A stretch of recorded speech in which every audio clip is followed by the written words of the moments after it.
Alright, and welcome to episode 5, I believe, of my series on horror. Making horror for video games, for movies, and in writing. The horror genre, elements of horror, Horror 101. Now, in the previous videos we have covered the unknown, doubt, and the known. The first 3 videos all about controlling information that you give to your audience. The last video was about realism, or wrongness rather. This one is about realism, which is more about the setting. Okay. And then after this, we're gonna get into more information control type of stuff. Just in different ways. Okay. But for this one, we're talking about the realism. Okay, now there's different aspects to using realism in horror. The most broad, of course, as I said, is the setting. How realistic is the setting? Because if you can make the setting realistic, then that enhances the wrongness. As I said in the last video, wrongness is the flip side of realism. And what makes wrongness work is that it has to be a contrast to what people understand, expect, and know from real life. Which is why it's very important to keep in mind with using realism to try and create a real world, the feel of a real world within your game or the movie or the book, and so that your wrongness has something to juxtapose with, contrast with. But you have to keep in mind that normal is relative, okay? Somebody who lives in the country and prefers living in the country won't feel at ease in a city. Likewise, most people who live in cities don't really feel at ease out in the wilderness, even just the countryside. Somebody who lives in one country is going to feel less at ease in another country. Okay, so there's differences between just what's realistic and what's normal to people.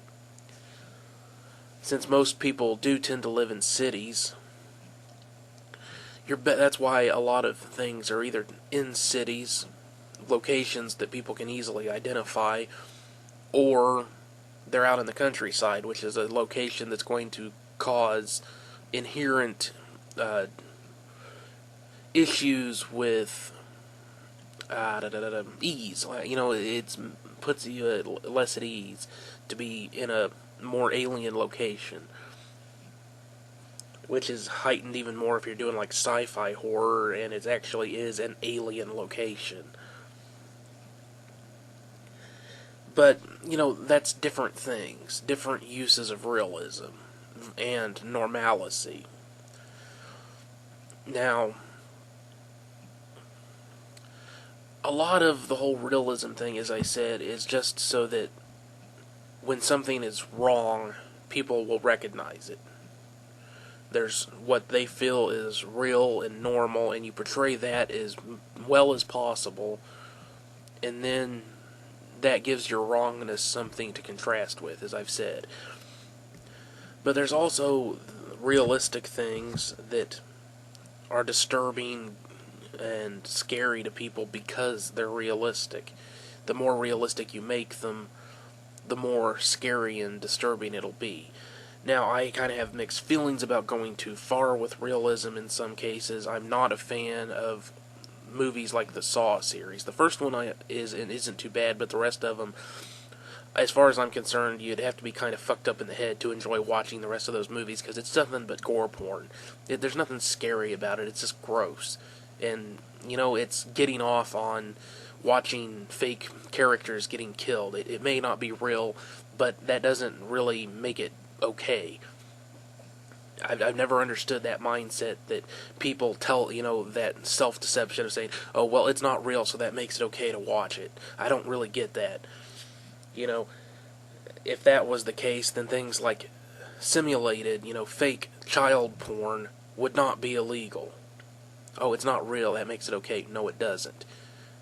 You know, I don't, again, for some reason, you know, it's just kind of weird that what people will convince themselves of to justify doing things they know they really shouldn't.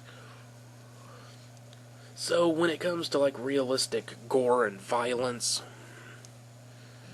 I guess I'm not really for it. Not unless it's used sparingly. And again, it just comes down to what you're trying to achieve, because I don't find anything scary about any of that stuff. It's just disturbing and nasty and fucked up. It's not really scary. You know, having some sort of a trying to portray a realistic mutilation of a body in a movie about a serial killer and they're hunting down the serial killer, that's one thing, because the focus of it is also important. You know, the focus is not on the body, whereas like with Saw, all the focus is on the people getting mutilated and butchered and destroyed. You know, which, you know, it's schadenfreude. It's getting off on the pain of others, the misfortune of others, sadism of a sort. And even in like a slasher flick like Friday the 13th or something, the focus of it really is not on the murders. Not really. It's on the people trying to get away from the fucking killer, generally speaking. And the horrific murders are there to keep the tension up. And there's also tends to be a lot of dark humor in slasher movies. Like, I remember I think it's one of the Halloween series, Michael Myers, I think it's Michael Myers uses a rifle and stabs it clear through a cop into a wall. And, I mean, you can try and get all Freudian and say, oh, that's about sex or something. I think that's bullshit. I think it's just dark comedy. You know, using a gun but ramming it through somebody to stab them with it. It's just kind of an ironic humor, dark humor type of thing. So, I mean, like I've been trying to say, it all comes down to how you use the gore and the realism and how you focus on it. But you may not agree, and this doesn't really concern whether you agree with that or not. It's about the use of realism to increase horror in movies and games and books, TV shows, whatever.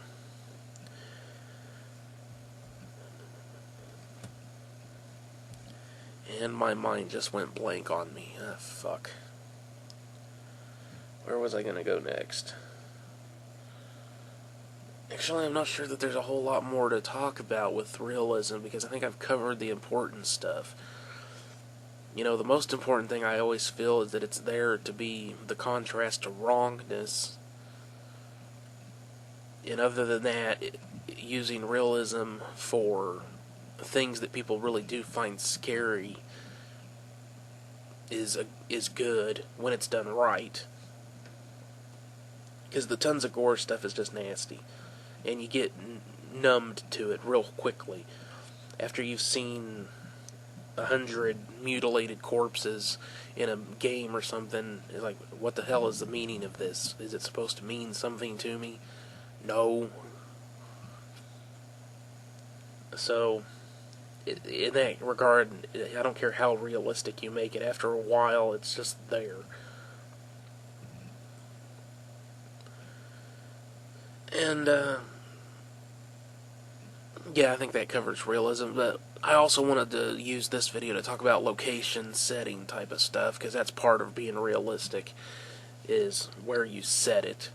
And again, you set it in some place that feels real, so that when you have things going, or that feel wrong, there's that contrast. So let's talk about some of the settings that show up in horror a lot, and why they show up in horror a lot. Let's start with the most basic, a home, a house. It's not really done that much these days.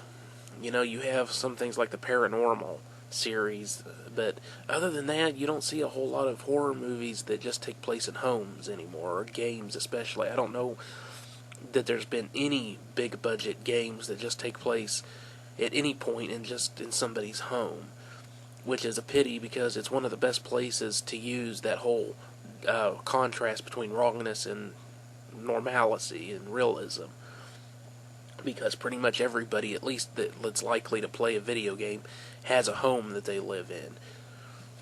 And they're going to recognize what's wrong and right, or correct, real, and what's just not right in a home setting. So that's one of the best places to use that type of realism versus wrongness. That's why most of the best horror or the haunted house movies take place in homes, or like hotels with The Shining, places that people easily recognize. Most people have spent at least a few nights of their lives in a hotel at some point. Maybe not a big fancy hotel, but one way or another, most hotels are kind of the same in, the fundamental ways. So, which is another reason why hotels tend to be locations that get used in horror games and movies and stuff, is because most people have an awareness of them. Most people have spent time in hotels at some point in their lives, even if just on a vacation once or something, or motels. These are places that people understand, and it's always good to use places that people understand, once again, because you can use wrongness there, and just those, whatever those elements of wrongness are going to be visible to people, whereas somebody who's never been camping isn't necessarily going to notice subtle things in the woods that are wrong. They'll notice obvious things that are wrong, but not necessarily subtle stuff, whereas pretty much everybody can pick out when something is wrong in a home or a hotel. Okay? But again, you use the woods. That's less because it allows you to do wrongness, but instead because most people aren't really comfortable out in the woods, especially at night. That is a realism used unto itself, because there you're starting to bring in those elements of the unknown and incorporating it with realism to make people uncomfortable and feel less secure. Now, other locations that you get used a ton in horror fiction, games and everything: hospitals, insane asylums, places where people feel uncomfortable to begin with. Very few people actually feel comfortable walking into a hospital. Maybe the people who work there. I don't know if even they actually feel comfortable. I don't know. Because most people associate hospitals with sickness, justifiably, and it being unhealthy. And that makes it a place of unease to start with. And if you take something that feels uneasy to start with, again, like being out in the woods, and then you start adding things like the wrongness and elements of other, using the unknown and doubt and creeping in people out in a location where they already kind of feel creeped out. That's what makes that work so well, and it's why it's been overused, really. And the same thing goes for insane asylums, places where people have been that are crazy, or are actually still crazy in. Any location like that you can think of where people just automatically tend to feel uneasy and out of place, and they don't really want to be there. Okay? Old mansions, old falling down mansions that are really creepy. Most people don't want to go in there. So they're going to feel uneasy to begin with. And of course, in a mansion, it's a type of home. So you're going to be able to apply that wrongness of the home to the creepy-ass mansion that they don't want to be in anyway. Any location like underground areas, sewers, mines, any of these places that people don't really want to be in. Even like a cave. A cave can be a very beautiful place to visit. Most people wouldn't want to be in one overnight. Okay? And that's why all these types of places tend to get overused in horror, because they're obvious places that people don't want to be to begin with. especially not in a threatening or scary situation. But you shouldn't limit yourself to those things, even though they do work. Because, there's anything. Being in somebody else's home, kind of, especially if they're a stranger, is going to add elements of that unease, but it still allow you to get away with anything that they'd be able to get away with in their own home, of the character's home.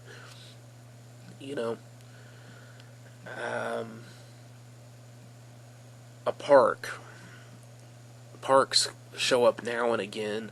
Cemeteries, of course, because most people have been to a cemetery at some point in their life, but of course, most people are uneasy going to cemeteries because it's a reminder of death, which hospitals also are. Morgues, of course, are a classic horror trope because of that. And then, of course, sometimes police stations and military bases occasionally show up in horror because these are places that add an extra layer of, you should feel safer there. If you're in a police station, you should feel safer. Or on a military base, you should feel safer there. But when you can do horror well, to where even that lacks any kind of security, and you take away any sense of security they might have, even in a place like that, then it really gives the impression that no place is safe. So that's another way you can use realism in your settings, is that any place that people would normally feel secure, and you can take that feeling away from them, then they will feel even more so that no place is safe within a game or movie or book or whatever. A good example of that, I believe, would be Darkness Falls. It's not a great movie, but I kind of like it. Part of it takes place in a police station, and it emphasizes the fact that they're being attacked in what's probably the most secure place in this town. So where can they go that's possibly safe? They can't. No place. They finally settle on the Lighthouse for reasons that are obvious to those who have seen the movie. If you haven't, I'd say check it out. It's not too bad. I think it's a pretty good horror movie. Pulls the trigger a little bit too often sometimes, but it's not bad. So, let's see what else. Libraries are pretty good because of all the bookshelves. You can't really see very far in a library. Places like that, warehouses, of course, and industrial areas. Industrial areas have become a cliche because of the Nightmare on Elm Street series. But, any place where you can't see very far, but there's lots of opportunity for noises to come into play, and echoey things that could be far away, they could be close. You can't really tell. Industrial areas, warehouses, full of stuff, libraries, any place like that where normally they wouldn't necessarily feel ill at ease even, but because of what you're doing, it's turning every single thing into a potential place for something to be hiding behind. A park, again, being in a park in a creepy scenario at night. Again, being in a park at night is not a very pleasant thing to be doing anyway, especially if you're by yourself, because you don't know who else could be out there. There's trees that people can hide behind everywhere, depending on the type of park we're talking about. A big open lawn type of park isn't really going to be that scary because you can see everywhere. So if you want that to be scary, you're going to have to show them something to scare them. But if there's lots of trees around and buildings, there's places for things to hide in and behind, to stalk them. Maybe. They don't know for sure, but it could be there. Could just be a mugger. Could be a rapist. Could be a fucking monster. You don't really know. It's that whole unknown thing. You're presenting them with an area that, just by its very nature, creates pockets of unknown, because every single tree is something, is a hiding place. Which also is a little bit of a security thing, because you can hide behind trees just as well as the thing that might be stalking you can hide behind them. But of course, the thing that's stalking you, possibly, is going to be better at it, and is going to be better at finding you than you are at hiding from it. Well, that would be the feeling you would want to put into the audience, the player, whatever. So yeah, don't limit yourself to the obvious locations. But I mean, all locations at one time or another have probably been used in horror movies and books, and maybe not in games. I'm not sure about games. They tend to take place mostly in haunted houses or hospitals of one type or another. Not always. Some horror games are a bit broader than that, but those tend to be the usual suspects, which is why you might want to not use them. Or, because people are used to seeing those, you might want to use them anyway. You know, it's not necessarily a bad thing to use a common trope, a cliche even, if you do it right. But I think that pretty much covers the use of realism pretty well. So I think I'll leave it on that note and go ahead and do my YouTube stuff. So thank you very much for watching, first off. Please give me that upvote, that's always appreciated. Leave your questions and comments. And if you have any other horror topics you'd like me to cover, I'm doing a 13 days leading up to Halloween type of thing, but then I'll cover additional topics that are brought up after Halloween. Or if you don't even watch this around when I'm uploading them, whenever. I'll get around to it when I can. I'll do my best to cover them. Okay? Try and leave your negativity to yourself, or keep your negativity to yourself. Especially if you just feel like bitching about what I said about the Saw movies or whatnot. I don't care. That's not the point of this video. If you disagree with me, I don't care. Keep it to yourself. The video is for the entertainment and education of those interested in all the various elements that make up good horror. So, it's not relevant. If you disagree with me about... If you disagree with something I've said about using realism in horror, by all means bring that up. But if you just want to complain because you don't like what I said about the Saw movies or something, keep it to yourself. It's not relevant to this video. And if you want to try and troll me, I will fuck with you right back even harder, because I'm pretty good at picking people apart. And I don't put up with trolls. Okay, and lastly, go ahead and hit that subscribe button, because if you don't, you won't know when I upload new videos. I upload a variety of videos, and you can watch the ones you're interested in and not watch the ones you're not, of course. But the only way you'll know when I upload something new is by subscribing. So go ahead and do that if you haven't already. One last time, thank you very much for watching. I'll see you on the next one. Bye.